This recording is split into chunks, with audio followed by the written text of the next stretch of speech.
My name is Joseph Maposa and I'm a 27-year-old professional boxer. I think with professional boxing, you have to be very dedicated, you have to be very consistent. There's a lot of things that you have to sort of sacrifice. It's a really tough sport and I don't think people realise how much you have to sort of give away. The dream I'm chasing, definitely to be number one in my weight category. We all aspire to reach the top of the game really, and there's no higher place than being world champion. I grew up in a small town in Zimbabwe. It wasn't a good way of life. My father decided to move the whole family over to the UK. We were so lucky and blessed to have the opportunity to change our lives. I was always involved in a lot of sport. As a young kid, there was a boxercise class that used to take place and I decided to go down one time, and as soon as I put the gloves on and started hitting the bags, started hitting the mitts, I really enjoyed it. Even the coaches, they were really sort of amazed at how quick I was learning and picking things up. They recommended me to a registered amateur boxing club, and as soon as I went there, I never looked back. Family means everything to me. They're the ones that motivate me to keep going every single day, because I want to give them all the things that I necessarily never had as a kid. True happiness, that's the definition of success to me. Right now I'm thinking of going into clothing and just getting my name out there. When I'm training, I like materials that feel good on me. I thought it's a no-brainer, why don't I try something and put my own brand onto it? There's a lot of things I can take away from my boxing career and use into business. Always being one step ahead, being hard-working, dedicated, and just being resilient. Owning a business has definitely taught me that just be patient. The more you put into it, the more you'll get back. You just have to keep going, and in the end, it will pay off. Hello and good morning. It's Friday the 4th of March 2022. Hello Ashley as well. I'm going to come on to you in a second, but I must admit I do love that video with Joe. First time I ever met Joe Maposa, it was actually it was down at a place called Neanderthals Cafe down in Stockton. And basically I just instantly knew he was a super nice, likeable, honest, moral kind of guy that just happens to be a professional boxer. And whilst I was buying tickets for his fight at the time, it was the kind of thing that we kind of hit it off a little bit. And it's quite rare that you meet someone that you kind of rarely just buy into their morals, their visions, their values, what they're about. Like literally within the first time you ever met someone, I think that's almost the definition of kind of charisma. So fast forward a year or so with the roadmap, as I was starting to build it up, I had a few people in mind that I wanted to kind of create a film about and talk about and, you know, share their story more so than kind of mine. And I still love watching that because it's that balance again of hard work, determination, you know, everything like that, but also going back to family and why he's doing it. And that's true for me. It'll be true for probably for you and most people. That I think often when most people do business related content, it's all about getting rich and stuff like that, which, and there's nothing wrong with that, but actually for me, there's bigger kind of community values involved. I know there is for Joe as well. So good morning, it's Friday the 4th of March 2022. My name is Steve Pugh. I have a business course called the Roadmap MBA. Don't worry Ashley, you won't have to do this bit next week. And basically what I do is basically do a podcast, I do a live stream, and there's now almost 1,000 users in 28 different countries around the world who all want to help develop a better life for themselves, to develop their business or kind of career skills. And what we've really tried to do is make it super simple and accessible so that it doesn't matter what your academic background is or how much time you have or how much money you have, you can almost get access to good quality skills and information to really help you make that next step in your kind of business. The mission is making business education accessible. And one of the ways that we try and do that is to take really kind of complicated stuff, you know, from say a 400-page strategy book. And if we can distill it down into 2-3 minutes in either a video, when I do this and I talk about different stuff, or into a book, which hopefully feels like a magazine that you can kind of flick through. But the idea is that we're trying to remove barriers which might otherwise hold people back from kind of learning new things or things that could actually kind of, you know, help them in their business or career. Again, with the community mission, we do have a buy one, gift one initiative, but to be honest, in the first kind of 2-3 years of launching, if you want a free copy or you're interested, please get in touch. I'll happily kind of send you one. And as some people have kind of done as well, If you comment in the chat, it will show up on my screen as well. Good morning, Matthew. Good morning, Ashley. And what I love, it's the interactivity, so that I am stood here in my office in Gateshead in the northeast of England, but we do broadcast on the internet to everyone in the world. So it doesn't matter if you're in India, Ukraine, Russia, America, China, Japan, anywhere. You can hopefully get involved with the streams, you can comment, you can ask questions. And then when we do live classroom sessions 4 times a week, you could quite literally be in the jungle in Brazil, but if you have an internet connection, you can still join and learn and ask questions and that kind of thing. So that's part of the kind of vision. Ashley, I'm going to come on to you first. So for International Women's Week next week, but actually something that I've wanted to do as part of the bigger plan for the roadmap. So for the past year or so, it's just been me every Friday coming up with ideas, talking, and again, obviously, because it's my baby, that's kind of just how it's always going to start. But one of the bigger, grander goals for me was to eventually have different presenters, men, women, people in different languages, different backgrounds, different cultures. And actually, she was the first person I asked. I reached out to Ashley King, who you'll see in the comments, and I'll start to put some posters out for next week. So for this time next week, it's going to be the first ever guest presenter on this. And although that seems like a really small thing, it's actually quite a big deal, because once you've done one, it's a lot easier to have 2 and 3. And basically what I've done is given Ashley free rein for the next kind of hour, or the hour or so that she has if she wants to use the full hour, to basically try and pick 3 kind of concepts to talk about, which hopefully she's passionate about, but really try and add value to an audience. But basically it'll be her stage to kind of use. It is a little bit strange when you just talk to a camera for 40 minutes and then read screens and see feedback and stuff, but actually I kind of enjoy it, and I think you need to be a certain type of person to want to do it as well. Ironically, I was watching The Apprentice on iPlayer with my wife last night, and she was talking about the QVC episode, about how difficult it must be to stand in front of a camera and just chat shit for 20 minutes. And I was like, I do it every week. It is what it is.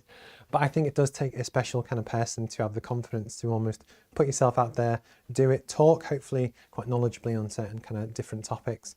But yes, so next week you'll see some more flies and stuff. So I'll still be here to support technically, but actually it won't be my face this time next week, hopefully. And Matt, just whilst you're on, get well soon. I didn't know that you were having some kind of troubles stuff, but it was really great to see you on the mend. And I'm sure, hopefully you'll get back on the golf course kind of soon. Okay, so the 3 topics I'm going to talk about today. The first one is actually to do with leadership qualities. What is it that kind of makes a good leader? I was part of a leadership and development program on behalf of a big architecture firm on Monday. And so the organisers of the event basically ran this kind of session before I came on to speak. And actually it was fascinating. So I thought, actually, I'm going to copy that and talk about it, because it's great value and great content, which hopefully might be interesting. I'm going to talk about what actually is good or bad strategy, if that makes sense, because often even myself, when you read a lot of strategy books and you look at, okay, we're going to have really competitive pricing, or we're going to go after this market or whatever, you really need to know what the grander picture is to what actually makes what will work and what doesn't work. So I'm going to talk about that as well. And then actually, last but not least, is one I meant to do last week, but then forgot, and I'm going to do it this week, is actually why it's really useful to write a investor pitch deck or business plan, even if you don't want to seek external investment, why it's still kind of useful.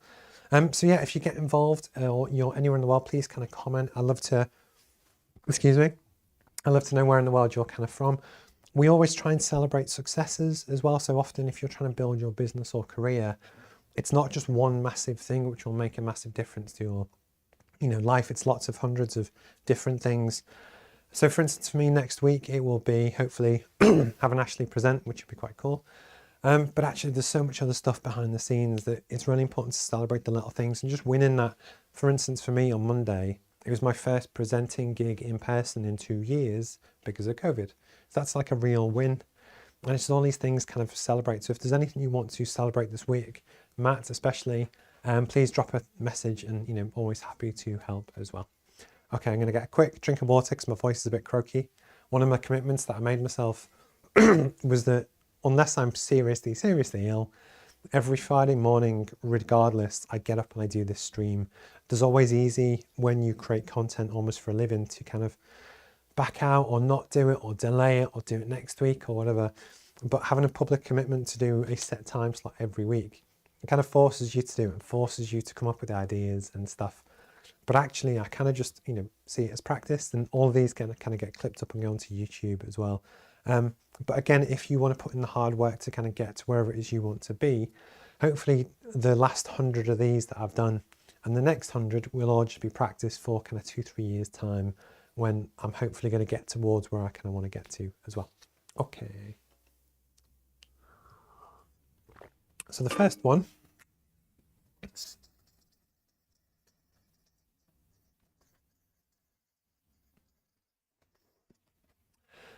so if someone was to ask you, could you name a famous leader, very topical at the moment, who basically you almost find inspiring? A lot of, obviously this isn't a room, I'm here on my own, so I'm gonna have to just talk both sides of it, but a lot of people might say Barack Obama. I think the current leader in Ukraine is massively inspiring. It could also be a sports hero. I've sponsored a guy called Jordan North, who's a radio presenter here in the UK. He's doing a charity event at the moment. But actually, when you look at people that really inspire you, people that you would make, who you view as a good leader, one of the really good tools and techniques is actually make a list of people who inspire you.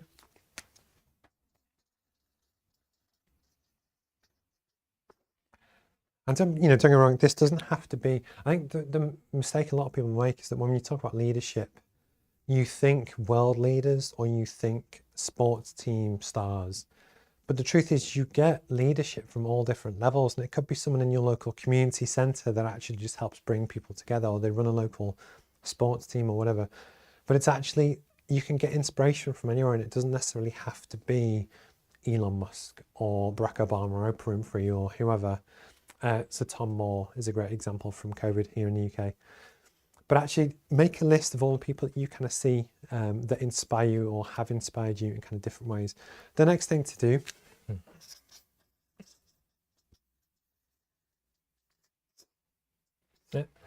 what traits do they show? And also, Ashley, for next week, don't worry about how bad my writing is. It's cool. But yeah, so you make a list of leaders, then what traits do they show? And actually, what is it that makes a good leader? And if you go around a room and ask lots of people, they'll ask about empathy, listening, determination, charisma in some ways, the ability to kind of, engage people. They work hard. They do all of these different things. And actually, if you go through this actual exercise with people, make a big list, and you can kind of do this yourself. But one of the things you actually realize,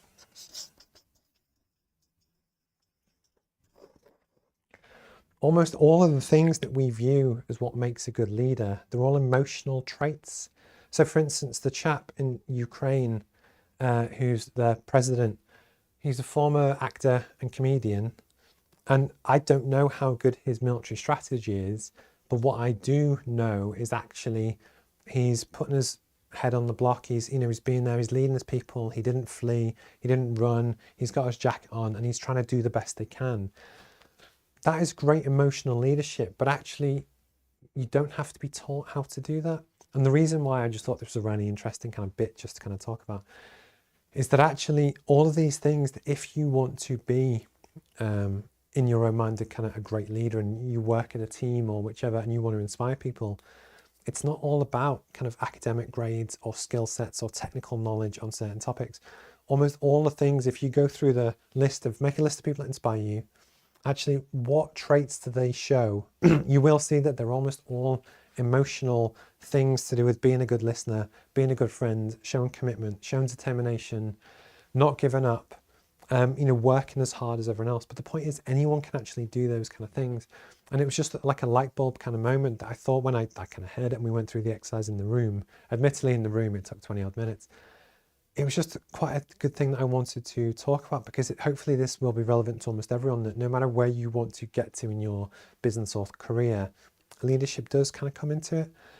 For you, have you worked under someone? And some of the examples I gave actually is that you can work under really good people, and that's fantastic, and you really kind of enjoy it. But ironically, when you work under and you work with bad leaders, bad bosses, and I gave a few examples at the talk on Monday, people that don't show emotional intelligence and don't care about what people think, and it's almost very autocratic, and they just kind of force their will on other people. You can actually learn more from bad leaders as you do from good ones. So even if you're stuck in a job at the moment that you hate, and you don't like the way they run it and the way they treat the team, if you can almost stick through it and kind of work your way through that process, you'll actually find that you learn a lot from the process, so that when maybe in a few years' time you are the boss, you are the leader, and you get the chance to kind of make those decisions. Often the stuff that you've learned from the bad times will actually make you a better leader. But the point of the segment is actually when you really kind of dig down into it, almost all of the things that people look for in good leaders are emotional traits. And that's something that, again, you can learn, you can build on, and it's definitely worth kind of looking at. Good morning. So I've just seen the comment from, what's it, Twitch. Buy followers, primes and viewers for your follows.com. I love the spam on Twitter. I remember no, sorry, that's not Twitter, that's Twitch.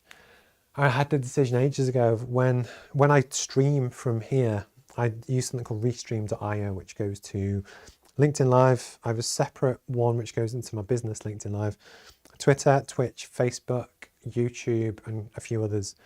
And it was always that balance of where do you run the risk of doing, say, Twitch, which is more of a gamery kind of platform, and really potentially get spam, or do you not do it and then potentially miss an audience? And I thought, sorry, I'm going to go. And actually, you see online, especially the more YouTube stuff you do, and Twitter's the same. Whenever you post any tweet that has hashtag podcast in it, there's bots out there that tell you to promote it on a certain podcast thing. But it's almost part of the learning curve that, at least I was talking to a guy called Carl recently from Founder Sessions, and he was saying that actually they got trolled for the first time with their podcast. So check out Founder Sessions as well. But the point I kind of made is that the fact that someone is trolling you means that they've at least seen it. And the fact that when you create content, so much of the time, nobody ever sees anything, it's actually still kind of a positive. So it's not always bad, but I do chuckle sometimes when you see the automated messages come up. Anyway, cool. I'm going to go on to the next one. How's everyone's week been? I must admit, this week's been pretty tough. I've had quite a few. Well, actually, I think the difference for me is that normally I get into work for just after 7. I work probably until between 5 and 6 and just work hard throughout the day. But this week I had a basketball game on Monday night, which I don't normally have. And I've got another one tonight. And basically what I normally do is go to bed early, hopefully feel refreshed, so that when I have some really long days, which include my Tuesday 8 p.m, what finishes at 9 p.m, classroom session, a long day on Wednesday, I do my 7 a.m. Thursday. It's a long slog, but actually it's felt quite tough this week. And sometimes with your goals, names and ambitions, often it is actually a win just to get through the week, because actually I have made progress this week, and I know I have, that actually not every week is going to be like a blockbuster kind of, the best week ever. But actually you're still making progress, or hopefully you're kind of still making progress. And on the course, we talk about lead actions and really trying to, when you know what the goal is that you want to achieve, I have a frame on my desk, which I've showed in previous weeks, but actually I break down the actions and the stuff that I want to do, which are going to help me get there. It almost doesn't matter how long it takes. But prime example of when you actually have and you just execute those little things, they do build up over time. But I'm not going to lie, it's been a tough week this week, and I always try and be honest about my kind of journey, that sometimes always people try and pretend that they're perfect and that life is marvelous and they make loads of money and they did a 10-mile run this morning and they jump out of a plane and they do whatever. When actually it's not, it's tough. And actually, just whilst I remember, if you haven't seen it, there was the interview I did with Chloe Clover on Monday, which was brilliant. It was my favourite interview I've ever done. We just flowed really well and we just bounced off each other. And ironically, it was one of the shortest interviews I've done as well. It was about 45 minutes total, which actually for me is short. The longest was Victoria Fleming, which was 1 hour and 37. But actually, I just really enjoyed it, and there was great value there. And what was also interesting was that how, with a guy called David Winter, I clipped them up and basically post the highlights clip, because not everyone can or wants to watch the whole kind of interview. But what I love is almost the engagement that you get. It's all obviously about the guest, but actually the ability, if you have a podcast, and I'm sure it's something that Ashley kind of might talk about next week, to help empower and share other people's stories is quite kind of cool. And then my guest next week is a lady called Jo Darby, who I've been wanting to get on for a while in the podcast, but the posters and that will go out for that soon as well. But the big highlight for this time next week is that it's not going to be me here as well. Cool. Okay.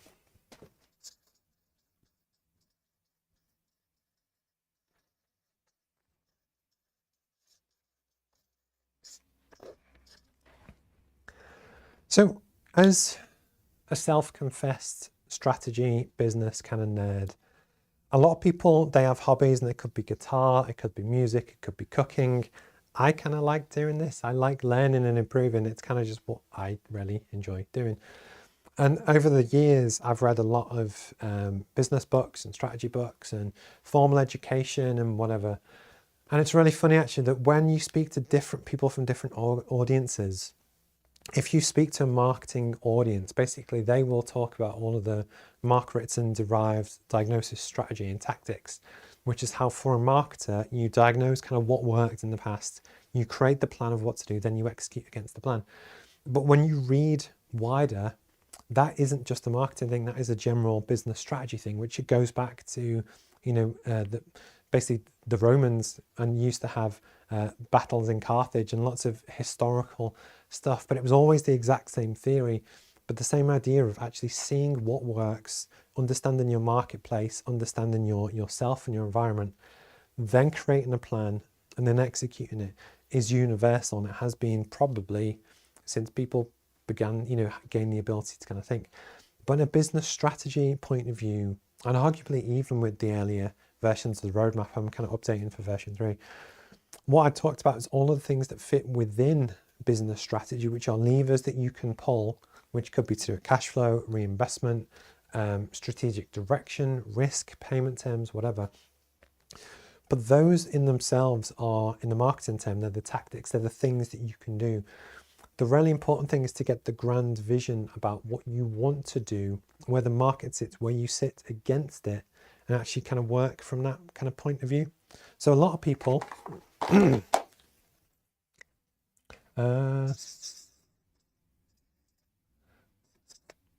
lot of people in their strategy might say, we want to do £200 million and be the #1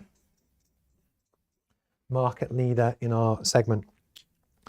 This isn't strategy. This is the goal. This is goal setting. This actually won't help you move forward. It's nice to have an ambition. It's something that's great to kind of put down as a target, but actually this in itself isn't strategy. The way to really kind of think about strategy and goals is to really understand what is it that is in the marketplace. I'm going to use me as an example because hopefully it's might relevant and I kind of understand it quite well. Is to really understand actually what are the market norms, what are the things that you can control to really help understand and guide your kind of direction. Because what happens in most businesses is that you have, these are all little options and ideas and things that you can do to help grow your business. You might have some cash and you think, oh, actually, I'm going to do some paid adverts on Facebook. I basically put time and effort and it takes you in that direction. But then you think, well, actually, I kind of want to grow my B2B customer base. So then you go into that a little bit. And then actually you think, well, do I hire a team? But then your costs are going to go up. I think, I don't know, I think I want to grow the business. I want to grow someone. And the point is you can actually make, what's there, 5 different dots there, 5 different decisions.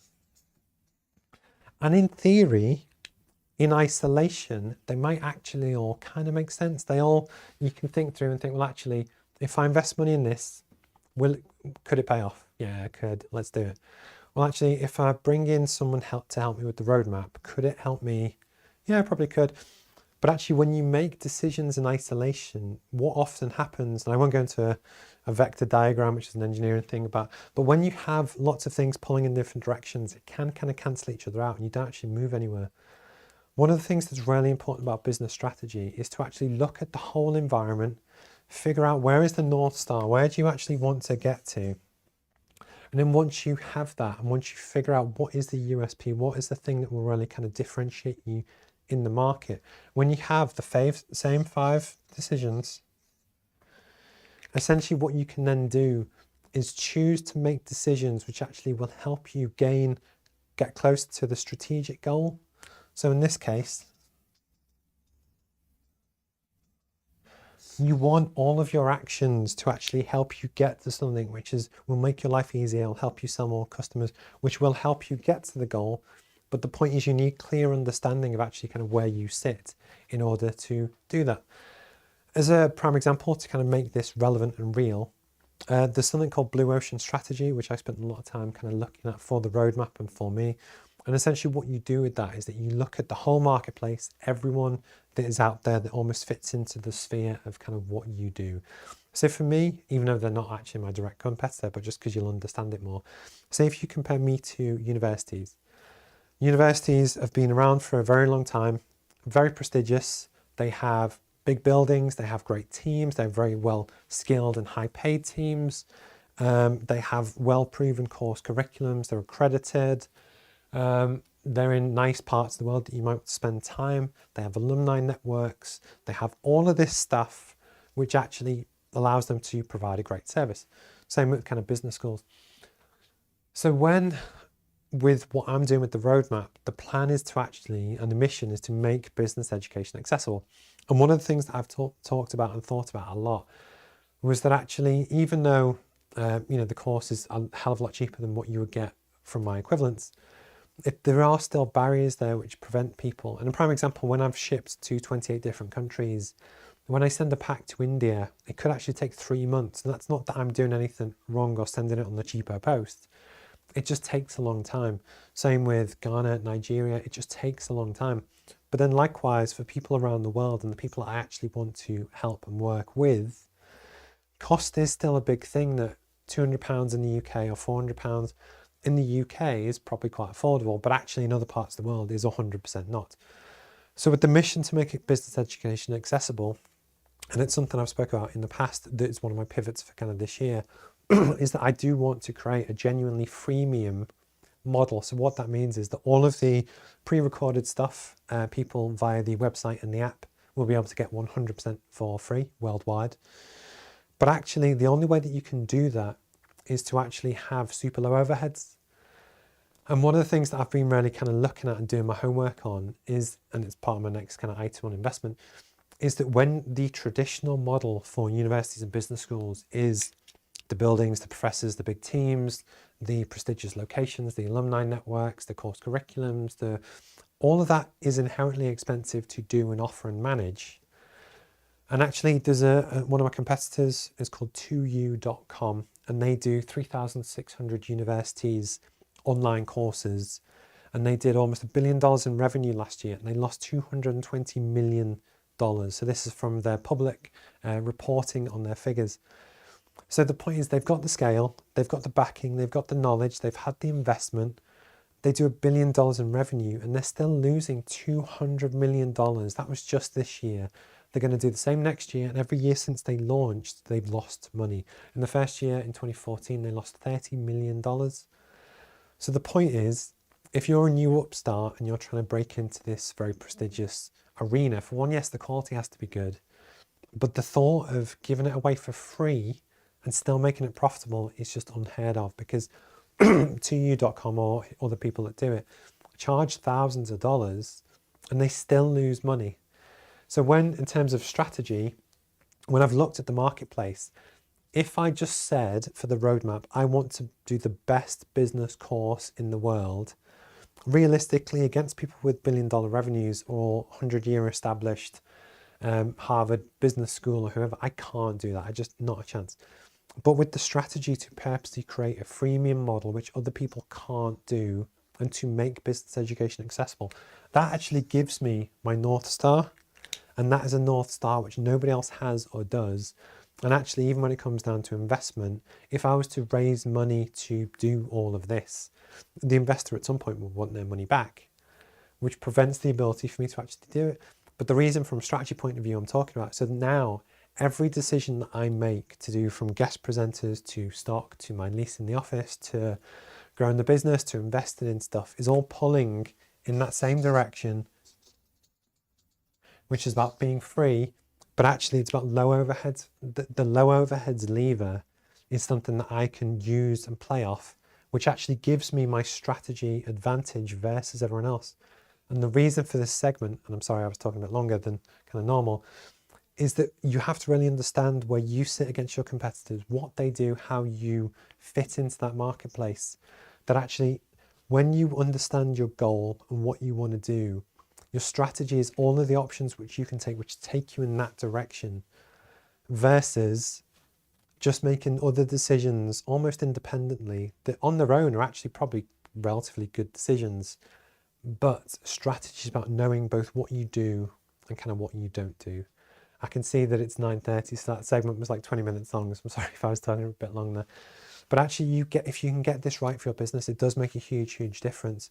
And it's that crucial bit that admittedly I'm going to add into Roadmap version 3, is that for any business, it could be Ashley's business or Matt's or whoever's, look at what makes you different and then actually what decisions can you make that really help you do that. Some others, for example, is the fact that I put time and effort and money into a podcast. So the podcast probably takes me 2 hours a week, an hour of kind of prep, an hour of talking to the person. And yeah, I'd say that's about it. But the point is it's scalable because actually it goes online, you have thousands of people see it, and actually it grows. So actually as an investment in my time, you both have free, but you also have scale. Likewise, for the business, investing in a new website and a new app will cost a lot of money. And actually it costs as much money as employing someone for a year with a good degree. But what that gets me is that I could make the decision to hire someone to come and join me and pick up the phone and do what we're doing. Or I can invest into different things as part of my strategy. But what you get through taking that option is scale. So again, when you're trying to weigh up different options for what you do or don't do as a business, the more you know what your North Star is, but why inherently are you chasing in that direction, all the decisions that you can make as a leader and a manager can help pull you in that direction. And it as a mindset shift, it does make a genuine kind of big difference. And the more I read on the topic, it's really helped evolve my thinking as well. So if this sounds quite, grand, it does at first, but I promise it kind of gets easier. And for your own business and for your own strategy, is there anything you've ever have you encountered this? How do you choose to kind of stand out in the marketplace? If you have a co-working space, how do you differentiate against other ones? Is it added value services? Is it to do with podcast recording studios? Is it location? But the point is, all of those decisions that you have to do with what you do or don't do within the space and how you promote it and who you talk to, just make sure that they all pull in the right direction for where you want to be and what makes you different from everyone else. And basically that is the essence of what makes good strategy, as opposed to people that just say, we want to do $1 billion in revenue and be number one in our segment. That's not actually strategy, that's just the goal. If you catch up or you see this on YouTube, my name is Steve Pugh. We have a business course called the Roadmap MBA where we help you basically teach the skills to grow your business or career. You're more than welcome to kind of get in touch, join the live kind of Zoom classroom sessions where we talk through kind of all the stuff. And yeah, best of luck with your business, and please kind of like and subscribe if you ever see this. Okay.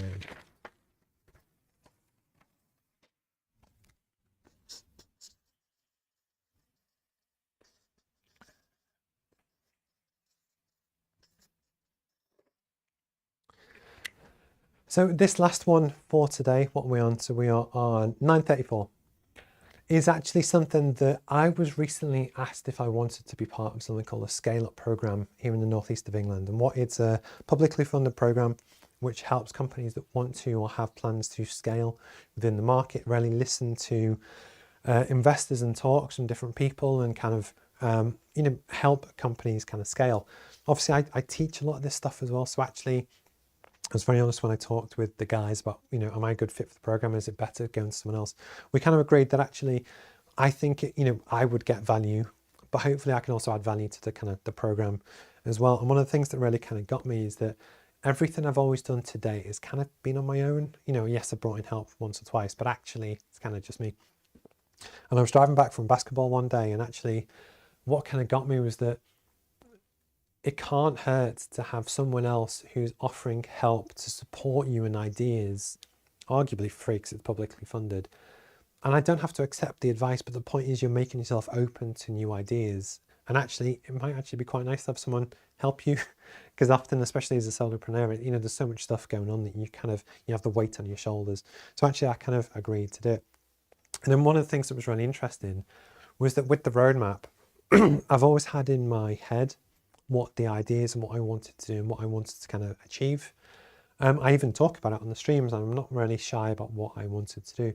But what was quite interesting was that when I knew that I would have a sit down with someone to kind of explain the business, explain what my plan is, and so that they can almost give me feedback and help me improve.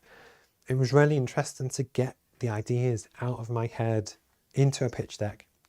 And the reason why I'm using the example of a pitch deck as opposed to a business plan is traditionally wordy, and nobody's going to read that. Nobody wants to read it. But actually a pitch deck, if you make it nice and visual and that kind of thing as well. But when I went through the process, for the reason I've just talked about, where actually I know that for the roadmap to be really successful, the freemium model is massively important to do that. And to make the freemium model really work and help create the business that I really want to try and create, I actually have to do it the difficult way without investment. But in having to, I don't have to, but when I'm going to talk about the ideas to them about what I'm trying to do and why I'm trying to do it, it was still really useful to create one and actually think about the business plan, the ideas, and what would I create and how would I justify that to an investor, even if I'm not seeking investment. The first reason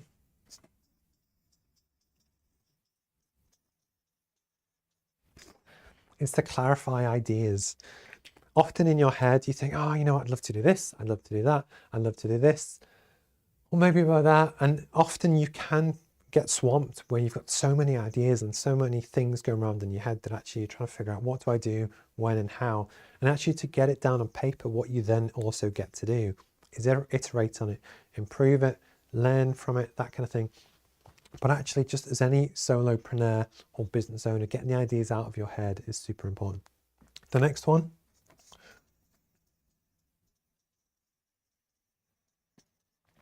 is to clarify assumptions.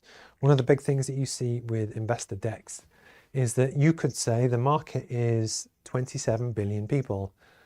And what you have to do is prove where your data comes from to give them confidence that what you're saying is true, that actually they can kind of believe it. Again, for a lot of people, me included, when you make assumptions about, okay, so if you have a working age population, or say if you have a population in general, so the population in the UK is give or take 80 million people, 66% of that is working age. So people actually might be in their career, I guess. So that's still a lot of people. But then actually what percentage of those are interested in business education? What percentage of those are interested in personal development? But when you actually kind of do your homework, which is when you, for me, with the Blue Ocean strategy, start to wind and build your thinking about where your niche is, going through, putting it on paper, but actually researching and clarifying your assumptions as if you would to an investor who you want to give you £10 million. It's a really interesting process to go through that actually I'm in a better, more strategic, better planned, better organized position now than before I created the pitch deck, if that makes sense.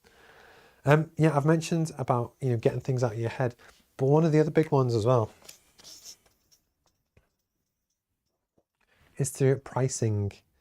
So I've mentioned how for the roadmap, my longer term plan is to create a freemium model where basically it goes with the mission, but I want to make business education accessible. That for a lot of people who they might watch the occasional one of these, they might have a sideline, they might want to start a hustle, but they wouldn't really put any money into it. My wife would fall into that category, that she's very good at what she does. She wants the knowledge, but she's not really going to invest time and effort and money into it as where I would. But the point is, with the freemium model, you almost get to tap into that pool of people and give them value in a way that, will help you reach a wider audience and help some kind of bigger stuff. But when you actually come to do your pricing and your revenue structures, what I found really interesting was that when I went through my gut feel prices for, you have the freemium bit, I have a public sector price, which is where if a local council was to buy 1,000 courses for every business in their district, what would that price be? Then I'm going to have two private sector prices, one much lower than the other one, but you get different stuff kind of from it. But when you actually go through a pitch deck and you work on your pricing, the original price for the public sector one, I was looking at maybe £50 per person per year, which is still very cheap. But then when I worked out the maths and the economics to actually pay it back, because actually these cost me quite a lot of money, and then with the buy one gift one and the shipping and everything else, it was only through actually creating the pitch deck I figured out that actually £50 wasn't going to be enough to really kind of make it work. So it had to be, say, 70. But I would never have known that if I hadn't actually been through this kind of process. And then when I actually kind of fast forward the multiples. Okay, so if it's £70 per person per year and I sell 5,000 a year, what does that work out to? And it was just the basic premise of actually when you start to build your ideas and put stuff down on paper, it is super valuable. So even if you have a cupcake shop or you're a copywriter or you're a marketer or whatever, actually put down the goal, the ambition, what is it you want to do? And actually what you're doing is creating a shareable document which allows you to communicate better with kind of others. And one of the things that I am actually a little bit tempted to do is that in my pitch deck, I talk about the blue ocean strategy and how I sit against competitors and why I'm doing various kind of different things. That actually I'm tempted to make that public. I'll strip out some of the costs and stuff, just to really explain to people that if you are in a business audience, it might be interesting to really look at businesses which hopefully you can understand the roadmap and how do I compare against the university and an Udemy course and YouTube and a book or do nothing or whichever. And actually it's a really interesting process. So just for you, even if you have no plans to actually seek investment, or you're just quite happy doing what you're doing, creating an investor pitch deck or your business plan or whichever is actually really useful. And almost when you know that someone might see it at certain points, it makes you just want to clarify your messages and do stuff as good as possible. And it was just something I kind of wanted to mention. So what are we on? So we're on 9:42. I can tell my voice is starting to go. It has been a very long kind of week. I've got another basketball game tonight. It's been like the week from hell, but luckily it's a weekend, so I'm going to take some kind of time off. This time next week, hopefully it will be Ashley talking, not me, and I'm really looking forward to what ideas she brings to it and almost what she does with the platform, and it's completely hers to use however she wishes. If you haven't seen it, there's the Chloe Clover interview from Monday, which I'd definitely check out, and I'm going to have Joe Darby on Monday coming up next week. And I think that's about it from me. So if I don't hear from you, have a wonderful weekend. And also thank you and good luck to everyone. I'm always shocked that there's a lot of people that actually watch this but never comment, never like, never do anything, but they still kind of see it. I do appreciate that as well. It's the kind of thing that for me now, you might only have 5 or 6 comments per stream. But in 10 years' time, I'm hoping actually it is quite popular. But it's always, I still appreciate people's kind of support and that kind of thing as well. So my name's Steve Pugh. Thank you for your time today. If you ever need anything, please don't hesitate to reach out. Have a wonderful weekend. Good luck with your aims, goals and ambitions, whatever they are. And if you ever need anything, please don't hesitate to reach out. All right, cheers guys. Thank you. Have a nice weekend. Bye-bye.